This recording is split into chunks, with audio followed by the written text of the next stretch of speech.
نبئ عبادي أني أنا الغفور الرحيم وأن عذابي هو العذاب الأليم ونبئهم عن ضيف إبراهيم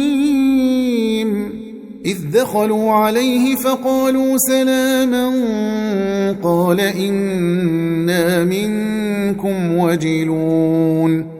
قالوا لا توجل إنا نبشرك بغلام عليم